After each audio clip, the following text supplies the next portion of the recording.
Hi, this is Shon Gerber with Reduce Cyber Risk, and this is your free video around information security training for business. How to secure your small and medium sized business. All right, so I'm just going to give you a little bit of background around me, and this is that free video that I'm putting out there for everybody that comes to reduce cyber risk. And the whole point of this is to kind of get you understanding from a securing your business. And reduce cyber risk is designed specifically to help you in your business, even whether it's a small business, just you, or it's a big business that has a lot of employees, like a medium-sized business, which typically is around, it can be as upwards of $1 billion. So we're talking a pretty big gamut here, but I want to give this as a free service that I'm offering out to all the visitors of Reduce Cyber Risk. So my name is Shon Gerber. I've been around the business in cybersecurity for a few years now, and the purpose that I put this training together was for small and medium-sized businesses and the gap that I see, because in most cases, you guys can't afford a person like me. I'm a chief information security officer for a large multinational company, and I've been in the cybersecurity business now going on over 18 years. I was a commercial airline pilot or commercial pilot, flew for multiple different kind of companies, and also began in the military and flew for the military as a weapons systems officer. So I enjoyed it. I loved it. Flying the B-1 bomber rocked. It was incredible, and it was a blast. But things changed, and I had to move and pivot to a new career. So therefore, I ended up becoming eventually the commander of an Air Force Red Team. And our whole purpose was to break into military installations, both from a physical standpoint and from a cyber standpoint. So I understand how the hackers think. At least I have a point to understand how the hackers think. And so the purpose of this training is to provide you that level of expertise and training around cybersecurity for your business. So I've had various cybersecurity roles from the fact that I was a commander of the Red Team. After I left the military, I joined the multinational, and I worked my way up through the company, being a security architect, being a manager for a security operations center, and then finally I'm now in a position where I'm a chief information security officer. So I've been very blessed and very fortunate to have these opportunities in cybersecurity, and so therefore I have a different perspective that most people may or may not totally understand. And that's why I'm doing this. Again, understanding the gap, trying to put out some information and some training so that you can be better prepared for you and your business. Again, it doesn't have to be a big business. I'm going to provide the training for all kinds of businesses, basically small and medium sized. And the point of it is to give you what you need to be successful and to protect your company. So we're going to talk a little bit about a case study and how this ended up, why I put this training out, and another just kind of a use case of why you can see this happening. So locally, I live in the United States. There was a medium-sized business, so it had around 200 systems, 400 employees. I mean, it was I think it was like a $10 to $20 million business, and they had some ransomware hit their network. And in the process of hitting their network and starting to run through their network, it caused them a lot of issues. And what ended up happening is their network went down, costing them thousands of dollars in opportunity costs, plus the capital to go out and buy new systems that were a bit antiquated. They had to have an incident response team come in to address the situation, and it cost them around $50,000 just to do that. So again, you're talking it's a small to medium-sized business. It's not huge. I mean, and granted, 20 million, 40 million, whatever that amount was on what it's worth, that's not chump change. That's some big money. However, at the end of the day, they can't afford a chief security officer like myself to be able to give them what they need. So therefore, they just kind of go and they wing it. Well, that's the purpose of this training, is to help you with that. And also, as a business owner who would potentially have been hacked, I know talking to the owner, he had a lot of fear, uncertainty, and doubt. We call it FUD, right? He didn't know what to do. He didn't know who to turn to. Well, hence, this is why this training's coming about. Again, to help small and medium businesses kind of navigate through the cybersecurity world. So, what do you need to know? We're going to talk about the main things you need to know just to get started. And again, this is a free video. I'm going to give you the basics of what you need to do to at least get you started and to get your brain thinking about what you need to be aware of. Point one, talent. You need to have the right talent. You need to look for internal employees to train up if you've got one. If you're not a big company, it's just you, then you better train yourself up on it. But it doesn't have to be a lot. Consider external resources to hire if you are a big enough company that potentially could afford it, or big enough to the fact that you have a pretty large breadth of network knowledge or network capability. You also, finding good talent can be extremely hard, no matter if it's internal or external. And the question is, do you even know what to look for? Now, shameless plug, Reduce Cyber Risk. I've got another course out there for you that's a Cybersecurity for Business course, and it's available to you, and you're going to get that at the end of this video if you decide to sign up with me so that you can get some routine and some up-to-date email notifications. But again, Cybersecurity for Business is going to have some information around what to look for as well as employees. You also need to consider training and certifications. If there's other certifications that are out there, there's the Security Plus, there's Networks Plus, there's the CISSP, there's various certifications that are valuable if you're looking for a security person. However, you need to know what they mean and what they go for. You could go out and hire a person that has a CISSP, which is in most senses a pretty high-level certification, and that may be overkill for your business. So you need to kind of understand what are your potential options.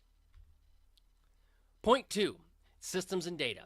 Okay, you need to understand what your most critical systems and data are, and it may not be at all what you expect. You may think you have this one system that is everything, that you have to protect it.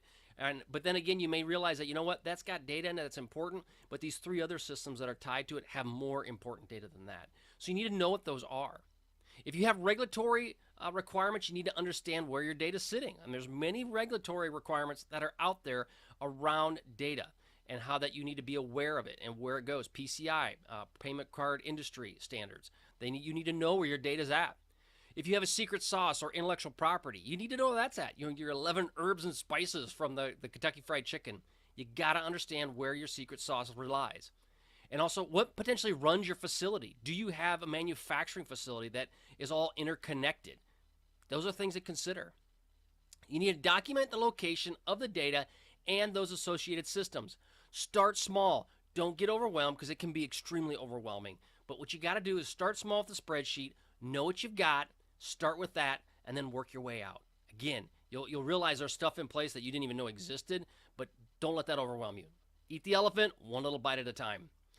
Regulatory requirements, we kind of talked about a little bit already, but if you have PCI, which is dealing with credit cards, HIPAA, medical type situations, is the data encrypted? So is it protected while it's sitting at rest on a server, or is it encrypted while it's in transit, while it's going to and fro?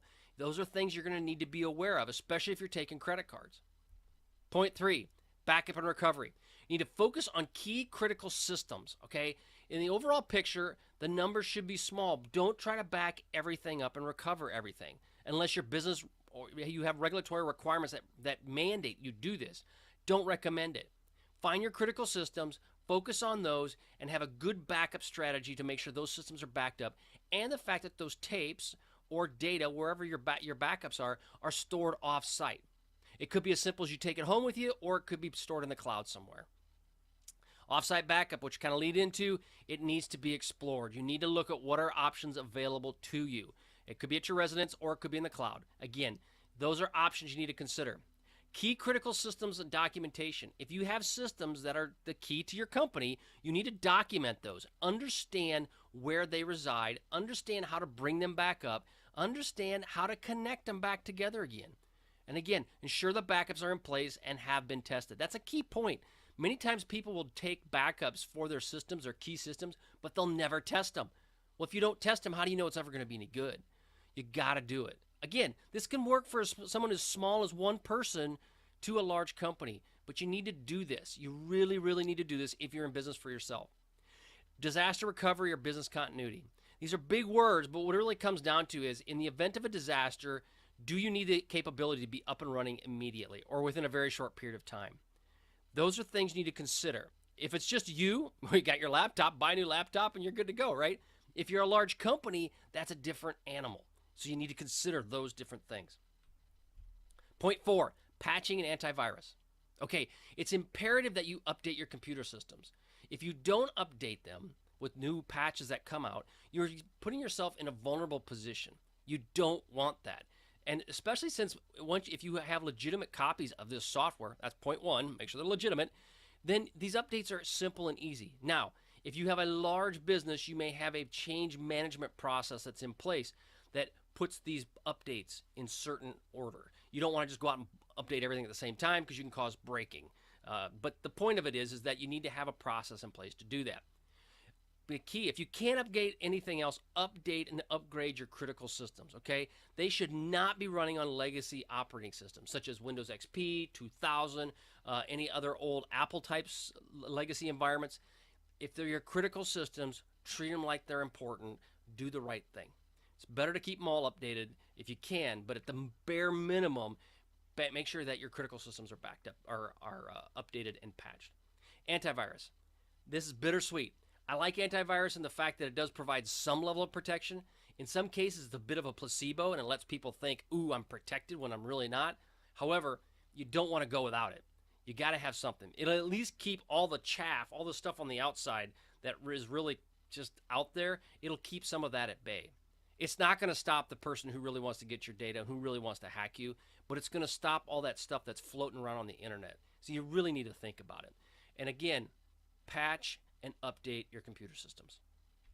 Point 5, employee training.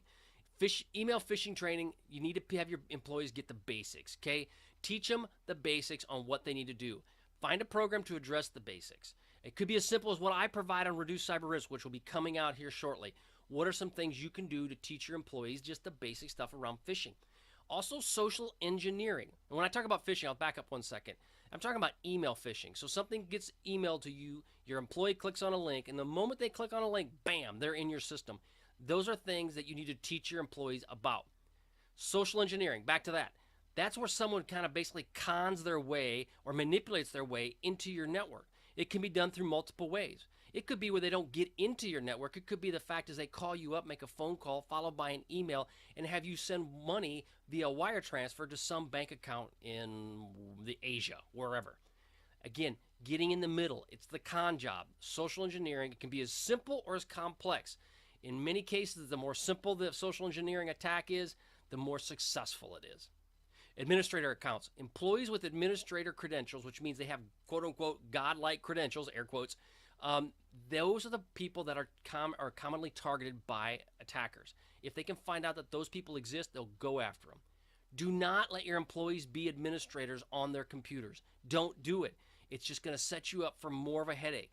If an email phish comes in and somebody clicks on a link and they're already an administrator, you have now given them access into your network that's way beyond what they should even have.